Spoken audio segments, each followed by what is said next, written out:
You can start with Christine over here.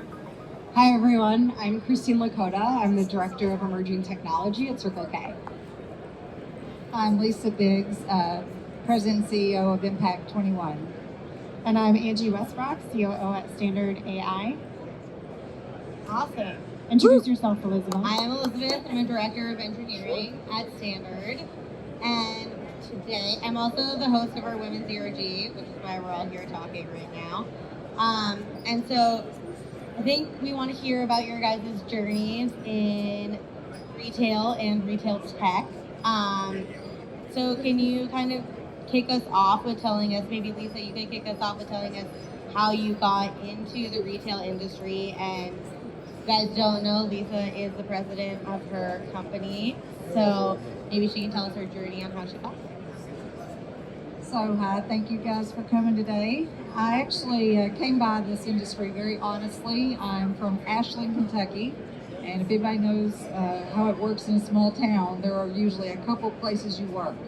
And it's where the plant is or when the one main business is in town. So I started working for Ashland Oil in college, and I was fortunate enough to start working around operations and merchandising systems. And it kind of catapulted me working in the convenience industry as a retailer. Came to NACS and spoke with Jenny Bullard, if you know Jenny Bullard from Flash. And I won't tell you what year that was, but we actually spent a fair amount of time in the industry working on standards and automation before PCATs and before Connexus. So in 1998, my business, I did tell you my year. We'll talk about that in a minute. 1998, my business partner and I did a female-owned business. We started consulting, and we were in a predominantly middle-aged white male industry at the time. There's a lot more diversity here than there is today, but the better part of the last 26 years, we've just seen a lot of growth and engagement and diversity coming forward. That's how we got started. Awesome. Christine, do you want to tell us? Yeah, so I kind of ended up at Circle K by accident. I was previously working at a retail software startup in Chicago, selling clienteling and like CRM software to high-end clothing and furniture retailers. And I learned everything from sales to customer success to product. I really liked working with engineers and learning more about the technology. And then 2020 happened, and it was a really crazy year. Our startup wasn't sure where the future was going. I lost a lot of my development team and wasn't really sure what the next step was. And a personal connection of mine was consulting at Circle K, and he's like, we gotta talk. Like, I have this awesome opportunity for you. Circle K, I'm like, the gas station? He's like, yeah, the gas. I'm like, I'm good, thanks. Like, I think I'm all right. And he's like, no, hear me out. They're building this digital innovation team, and they're really in need of like innovative, product-minded people. So I had a few conversations, went through the interview process, and I really thought of it as just a next step. I was like, life's crazy right now, the world's crazy. Worst case scenario, I meet some new people, I learn some things, and I move on. That was 3 years ago now. I've since been helped build out the innovation team and then scale a few products, and now I'm building out my own team as a director at Circle K. So it's been an awesome career path that I really didn't see a few years ago. That is amazing. You guys don't know, Christine won a Women in Convenience Award last year. She's definitely kind of a big deal. And now we'll go to our lovely COO at Standard, so she can tell us about her journey. And I love that, Christine, that it's not always predictable where we're going to go in our career, right? So the journey is the fun part. Same for me. I started off in manufacturing and CPG companies. Worked in brewing, baking, in the plant, working in factories, and then decided I was going to try my shot at tech when meal kits came out on the industry for HelloFresh back in 2015. Fell in love with the tech industry. Somehow ended up working for Lyft for a few years. I don't know. I guess it all makes sense to me somewhere. I like just being part of cool products that and solving problems. So when Standard AI reached out a couple of years ago, I felt like I got to marry tech and then my original passion around retail and CPG products to start bringing solutions to the retail market.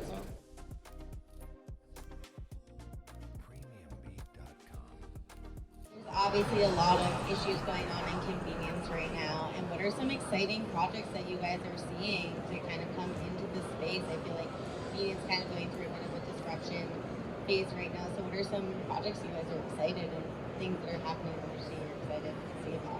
Is it too obvious if I say AI? No. Is that too Well, obvious? Oh, I wouldn't have thought Okay. that.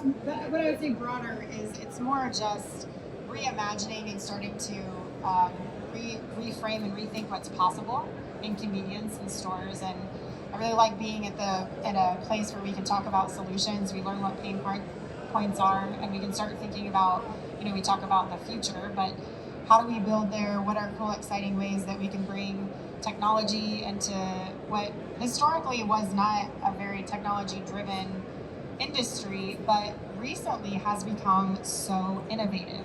And I think just being part of that, learning more about the industry in general and starting to bring real solutions to market is just what we're having a ton of fun doing.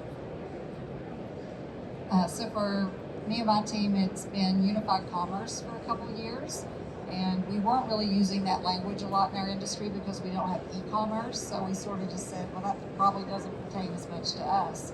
But what we found is, as retailers, we've deployed a lot of customer-facing solutions over the past decade, and even the last few years, and even during the pandemic. And as they were deployed, maybe it was operations in some cases, marketing in some cases. We didn't have innovation teams. You see that coming about now because we have to fix what we did, right? So we may have ordering solutions, kiosks, self-checkout, loyalty programs, mobile apps, but never the nine shall meet. We've just not integrated them.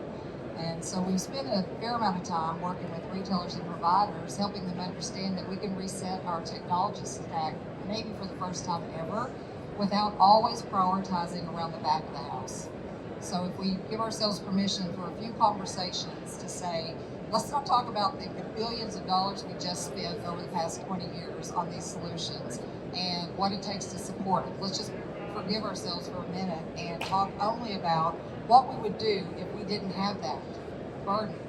And the answer is we'd leapfrog, and we would do it in a really big way. So it's been really encouraging to see companies take chances on that conversation. And we're having a lot of fun kind of rebuilding a stack and setting new priorities in a way that we haven't before. That's awesome, Lisa. I love that. Very similar to what both of you had said. I think my first reaction when I heard about an opportunity at Circle K was like, oh, a gas station? And if you walk into a lot of convenience stores today, they look the same as they did 10 years ago, 20 years ago. Not a lot has changed. So there's so much green space and opportunity to innovate. And I think that that's what excites me the most, is it's not just fix this one problem, introduce this new solution. The possibilities are endless. And something that I've had the pleasure of working on at Circle K is we call it NGRP, our next generation retail platform. And it's a cloud services platform that allows us to easily connect up connect up all of these innovative solutions to our back offices. So instead of having to write all of these individual integrations every time we run a pilot with a Standard or a Mashal or a Gerbango or any of the other fun partners that we've had the pleasure of piloting within our stores, we can now reuse the same APIs and get economy of scale and reusability. And even today, Elizabeth was talking about showing her new solution Standard has. I was like, yeah, since you guys already integrated with us once, it's really easy to do. So there's so many opportunities that we have, so many big problems that we can solve in the customer experience space, employee operations that we can connect through our cloud platform that we built in-house.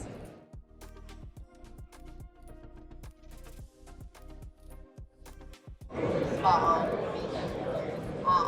want to pivot us a little bit to talking about women in convenience specifically. So one of the things I wanted to talk about are convenience like tech and retail like tech does have a huge gap in the amount of females that work at corporations inside of the convenience space.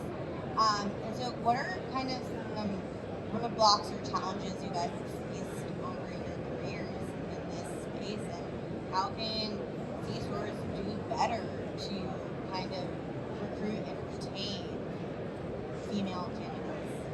My situation, and I started working with Circle K when I had a toddler, a baby basically, and then was pregnant with my second baby. So there was already kind of like, okay, well, I'm gonna have a baby soon, and I have this project and this deliverable, and is it gonna be fine when I go and have a baby? And like, I can't control it, right? I'm having a baby, it's gonna happen.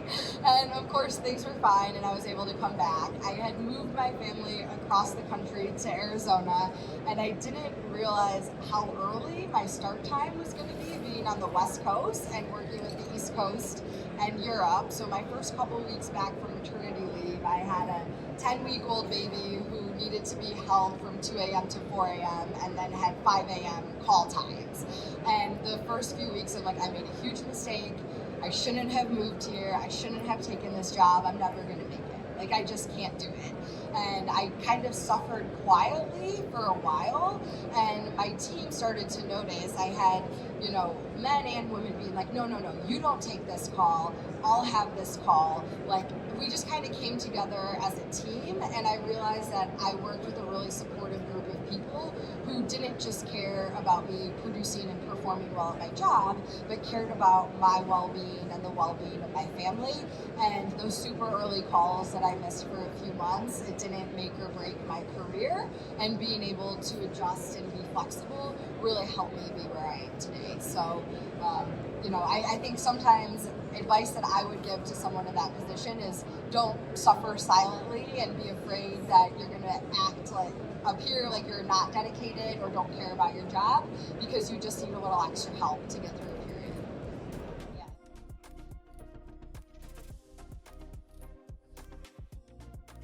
That is super relatable probably for a lot of people, and probably not just for women. But kind of speaking, I think especially you hit on a point there around maternity leave. How do you feel, and I know Lisa, you kind of talked before about what can we give in the C-store industry to make it more attractive to females, so you can talk on that a little bit. I think number one, when I did have an opportunity to start my own company with my business partner, Leslie Sada, we just made a decision that in our core values, number one would be health and family first. So I think first and foremost is just make sure you work for a company that respects your core values. But I think the biggest thing a company could do for a woman, candidly, is offer paternity leave, not just maternity leave. That wasn't something that I was privileged to, when I had my children in the mid-90s, 2000. But we did have the Family Care Act, which said that we had a right to take time off from work. Now, whether we had a right to be paid was a different story, and we worked through a lot of those issues. But I think culturally, companies understand that it does take a lot to take care of a family, whether it's children or aging parents. Some families have a situation that they just can't avoid. And as we work through the last, decade of change and even diversity in the industry, I think giving kind of men, I hate to say, a fair shake in taking care of the family is equally as important for a woman than having, just giving the woman time off, right? It's a cultural shift to offer both. Absolutely. There's a couple of reasons that's important too. I think one of the things we have a really great, but tech takes the lead on a lot of these kind of benefits for inclusivity, and most tech companies are offering both. It's basically parental leave. So maternity leave. It's important for the reason that you said, very much so, to allow fathers the opportunity to also contribute at home. It's also important because it helps remove bias. It's known that women that are of childbearing age are, not even consciously but accidentally often kept away from certain promotions or positions, or have historically been, because there is an assumption that what if they're going to take off time? Well, when you level that and you say anyone in that range is going to have this opportunity to take off time, it really does prevent those kind of biases that pop up in the workplace. And that's what we need to do to continue to see women move up, because to the point about retaining and also advancing women, throughout organizations, we still just don't see enough women at the top, period. Like, they keep falling out of the funnel. A lot of it is because of, very different reasons, but continuing to help provide that flexibility and retain and show that women can continue. I mean, that we're great leaders. We deserve to be in the top positions. We greatly contribute to any company that we're part of, I think. And so allowing those opportunities to continue to be open for us is really important.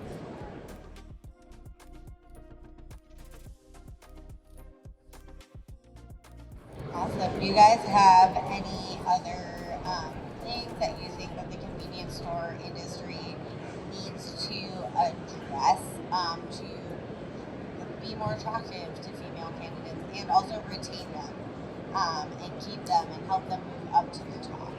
I think to piggyback off what Angie said about not having a lot of women in leadership positions makes it hard to attract and find qualified women, because if you're interviewing at a company and all you see is men your dad's age, you might be much I'm sorry, but you might be much less attracted to work there, and then also can be harder to see yourself growing into that role, whereas when you have leaders who have been in your shoes, who you can relate to, who are positive role models, it really helps make you think, okay, this is somewhere I should be. This is somewhere that makes sense for me. I know that when I'm recruiting now, hiring for tech jobs, it's really hard because I'm like, oh man, I have 10 interviews coming up and 9 of them are men, and I'm a woman, and I should be actively seeking out women as well. And I love all the men on my team that I work with, but something about having growth opportunities for women so that we can have more women in those leadership positions will help then attract and retain and build the pipeline. I fall prey to it as well. I'm a female-owned business, and on my leadership team, I have a nice mix of men and women. My direct reports are men, and I know that, and it's something we talk about all the time. And we're all aging, and so we are not only are we looking at diversity in our company, because I think we've offered a great opportunity to women in the industry. But we're also trying to say that they also need to have exposure to the industry, to show up at trade shows, to learn a lot about the industry, because particularly in retail, we have a lot of women, in the field or at store level, but then as they go up the ranks and we do organizational development, we don't see them go into district management or director roles. So we're working actually in the middle of our organization, and we're starting to really feed on, even diversity in age discrepancy, that we think we need to introduce some new blood, but also women in the work in the field as well.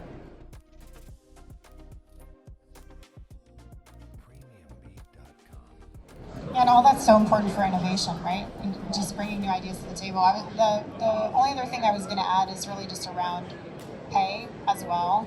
There's a couple of things that contribute to women still not making the same amount as men. And once again, I go back to, it's not always intentional, but there's trends. Like, for example, women tend to not negotiate during interviews for higher pay. And quite frankly, I'm sick of getting the advice that I need to negotiate. Okay, why don't you just pay me fair? Like, that's also how we can solve this, because the employer is the one who has all the information. You know what you're paying everyone. You know what you're willing to pay. Pay me fairly. Secondly, one of the things that is also contributing to that is that women tend to stay at companies longer, and they don't hop as much. And so we all know that a lot of times, if you're getting you tend to get a more substantial increase if you leave a company and start somewhere else, or if you're bringing someone in, you might be willing to give them, entice them with a larger salary. And so you can actually be penalized by being loyal to a company by not getting those large jumps. So I just encourage everyone, really take a look at it, because it's a systemic problem. It happens everywhere. Often women are not compensated at the levels they should be, and that ends up creating an even bigger discrepancy across the board. If I could actually speak to that, we do a lot of organizational development with acquisition integration or large scale change in an organization, and I just wish I would stop being in shock with what I see when we look at the bands and we think, if I hear another time But why would we pay her that or give that, level of increase because she's never asked for it, or she wouldn't leave if we didn't. And it is predominantly women. It can happen to men too. So what we try to encourage is that do employment bans to understand the role. Do it by role. Set your comps by role, regardless of gender, and then live up to them. Work your budget against the roles and bands that you put in your organization. And Chuck Young's here today. He's helped us do that across the past 5 years as we've grown. You see a lot of growth in our company at Impact 21. But we decided that we were going to practice what we preach, because we didn't want to get caught in the trap of saying that we'll only have to pay this because we think they'll stay for it, right? We really have to give the roles a fair shake. And if we want to give women a fair shake, then we have to normalize that across the board, regardless of gender in the first place.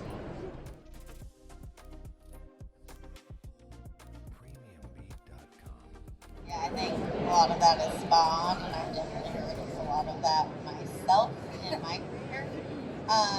So kind of just going off of this, I think one thing that Christine and Lisa, you guys were both kind of pulling on the thread around women supporting women. What do you think that like women forming these bonds with each other, both in the organization and cross organization? So when you're working on a project or you're working with a new vendor, can kind of strengthen the success of a project, the success of a company. Yeah, so Elizabeth's setting me up to tell a story here. So before I started working on this standard project with Circle K and Standard, Elizabeth was banging her head against a wall for quite some time with a whole bunch of, we made it really easy for her. She only had to work with 3 separate dev teams to integrate with Circle K, who all had their actually separate companies, separate teams, and everything was just kind of spinning. And it was okay, we know all the problems and what we have to do, but how are we going to get there? And I just came in and I didn't know anything, and I was trying to make sense of all of it. And I reached out to Elizabeth directly, and we started talking on the side. So I started explaining some more things that were happening at Circle K, and this team's responsible for this, and this team's doing this, and this team is just the front end, so don't worry about engaging with them on back end. And she's like, oh, it all makes sense now. And then we finally started moving the needle, and it was because of those less formal offline conversations that we had as like friends and peers, that in a 30-person call with a whole bunch of different developers, it just wasn't going in the direction that we needed it to go. So we were able to form a direct relationship and friendship and help move things forward. And a lot of, I always say, problems are easier to solve when you're doing it with friends, as opposed to just everyone coming in and arguing and pointing fingers at each other. And not that men don't have the ability to form friendships and build relationships. Sometimes it's a little bit easier for women to connect one-on-one and forge those relationships. Yeah, I actually wanted, before you start telling this story, something came to my mind that I think is really critical that my business partner Leslie and I learned, and I wish it wasn't like 12, 15 years into the 26-year-old company, but somebody said to Leslie one day, but you and Lisa are always talking about work. And we were like, I mean, it'd be like a waste of time not to, right? So what we learned was that men have relationships kind of naturally. We actually had to forge it. You just said, and I didn't even know where you were going with that, except that I knew you were going to say that you all kind of forged a path together. Well, we don't think that's okay, because if you haven't had your voice in a room before, and this can happen to men as much as it can happen to women, but as a woman, it's often hard to get your voice in the room. And what I mean by that is you don't know when to chime in. Or you think you just said something that somebody else said and nobody said, didn't she just say that? And so what happens is men actually will have an hour and a half, dialogue about everything under the moon. I mean, it will be about from sports, maybe even kids and life in general. And then the last 10 minutes, they'll say, hey, Betty, why don't you send me that proposal? Remember we talked about that? Let me say, oh, yeah, I was going to bring that up, but I didn't know if you want to talk about it. We can sure wait. No, we're not going to wait. We're going to work on that. Just give me a call next week. We'll get it done. All right, Betty, have a good day. And you'll be like, we talked about nothing for an hour and a half, and they just closed the deal. And there is a lesson in that. It is a relationship game. It is not a sales game. It doesn't matter what industry you're in. I mean, certainly there's general retail where somebody walks in to buy something. But you have to build a relationship. And in order to do that, you have to be vulnerable. You have to talk about life. You have to talk about everything other than work. And I think that was one of the biggest lessons that Leslie and I learned at trying to think we're trying to fit in a man's world. Well, guess what? You guys really did that part right. And I think as women, we are just like trying to kind of interject our place. And I was just talking about work too much and not understanding the importance of the relationship. And that's probably one of the things we did a self-correct on a few years ago. I was just going to add to that in your defense, something that I don't think like to talk about is that early on, and we've had conversations about this before, 20 years ago when I entered the workforce, there was a spot for like one woman on the team, and women were often competitive with one another. And the massive difference that is changing now, and to your question, Elizabeth, is that we have an opportunity to uplift and connect and raise one another, support one another, which I truly feel has been changing in the last, especially like 10 years, really the last 5 years, where it no longer feels like this competitive, one of us is going to win, one of us is going to lose. That was a pretty tough dynamic to be entering the workforce in. And 20 years ago is not that long ago, really, to think about. Well, I mean, I was there too, okay. To imagine, I think we've made significant progress in the last 20 years, in my opinion, and I've worked in many male-dominated industries where I've seen this improve, but we still have room to go. And the way to help that is to continue to foster those relationships and continue to ensure we're supporting and uplifting everyone, but particularly just finding a way to provide that example and that relationship that's necessary for women too. Yeah, I learned a really healthy life lesson by not sharing a story about an experience that I had, working with a team of men and women, but particularly men. And what I learned was that if I had spoken up about it was really, I don't want to play it down, inappropriate talk. You know how you walk into a room and you're like, okay, I'm going to wait 2 minutes and I'm going to walk on in. And I'm going to let this die down. Well, I started, I was taught a very valuable lesson that, Lisa, you actually have a voice and you are bold enough to walk in and say, okay, can we just shelf that? This is enough. But, Tammy over here suffered through it. She suffered through it because she didn't have a voice, and she was never going to put her voice in the room. And so I think that we can help one another by even making sure that, and I'm going to ask this of you too, because you know what I'm talking about. I saw a couple of, where you've been uncomfortable. Men have been uncomfortable, said, I was really uncomfortable, and I was just shocked that you had to be the one to stop the conversation, and that will never happen again, Lisa. I'll stop it next time. But we have to be the voice for women who do not have it in them to actually insert themselves and really be comfortable in a crowded room.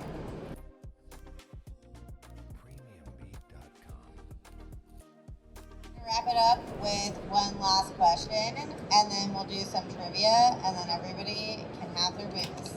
So, last question here is, what is one piece of advice? You guys are all pretty high-powered women, kind of sitting towards the top of your organization. So what's one piece of advice you can give to people to kind of get to where you're at? Yeah, I think mine kind of goes really well with what you were just saying, Lisa, about staying confident in yourself. Like, there have been situations where I'm like, oh, I don't know if I should say anything because I don't know if I know enough about it. I don't know if I'm high enough ranking, if I've worked here long enough. Like, I'm not sure about who all these other people are on the call, if I should really say say this. And what I started learning is the more I spoke up and the more confident I was in myself, it only helped me grow and build my career. And that's something that, it comes more naturally to some people than others, but to try and stay confident in yourself and know that if everyone else in the room has a voice, so do you. All right, I'm going to give you two because they're just so both really good, and they were given to me as a gift from a really strong, wonderful lady in my life. And my first real job, I should say, that was not like an intern, even though I worked in a plant and personnel and did some things. But I started working at National Oil, and I think I borrowed the suit for the interview. And I walked in, a wonderful lady in my life who had worked professionally and been a primary breadwinner in her family, which was not a big thing back in the 80s and 90s, early 90s. She said, don't ever forget to dress for your boss's job. I took that a little too far because I was like monochrome suit, man shoes, until Gary Beavers, I don't know if anybody knows Gary Beavers, one day looked at me and said, my gosh, what is wrong with you? This outfit you have on tonight is great, because I got off an airplane and I looked like a woman. And it was the first time I'd looked like a woman at a NACS trade show. I had literally looked like a man for several years because I had cut my hair off. I was just like trying to be Murphy Brown. I just wanted to be Murphy Brown. So, but dress for your boss's job doesn't mean dress like a man, okay? So have your personality and really, really embrace it. And we've all got style. We all have, I'll say I don't have style, but we all have a style and a personality. And women often play it down when it's one of the things that lightens up a room and brightens up a room every single day. But I was going to tell a story and I have to shift, and Kevin Brugger just said something to me about this, and I thank you for that, because I hadn't seen you for quite some time, and it was really good. But when we were talking, and I want to give the mic to you because you support women. And do you remember what you just said that I said to you about your job and your job description? Write them all. I said, well, first of all, I did not get the memo that I wasn't great and I wasn't able to do everything my 3 years older brother could do. I really thought I could do everything he could do because that's how I was raised. I had no idea until I got in that job with Ashland Oil that not everybody was going to think I was great, as I thought, and that I was actually going to excel the way I thought I was going to excel. But I told him I rewrote every job description I've ever had. Because I don't know about you, but all of us have worked in jobs where your job description has nothing to do with what you actually do every day. And I think women do not ask, you said that right out of the gate, that women do not ask you questions in interviews or once they get in a job. So when you rewrite your job description, it's kind of empowering to then talk about, what the promotion and progression of your role would be at that time. So start small, maybe with, making sure that you're in a role that fits you and that it's acknowledged in the company. I was going to say something similar just to add to that and kind of combine the two, which is, you had mentioned earlier too, Christine, we still don't always have an example of someone at the top doing the job in the way that we would do it. And that's easy to walk away then believing that you can't. And so reimagining or rewriting that job description on how it could be done, that was the unlock or the reframing that I had to do early in my career when I thought, well, I have to take myself out of the running because all of the people in leadership positions above me have a stay-at-home wife or, they're working hours that I can't work. And I had to say, no, I'm just not going to do it that way.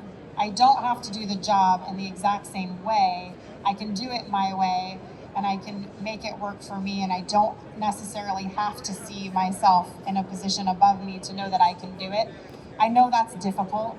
That takes some time to learn and to have confidence, but that's what I try and encourage everyone to do. You don't have to, you can put your own mark on it, your own style and the role, and focus on the results, focus what you want to achieve, and don't worry so much about the fact that you're going to do it differently than somebody else did. That only makes it better and more interesting and gives you an opportunity to try something a different way that nobody else has done.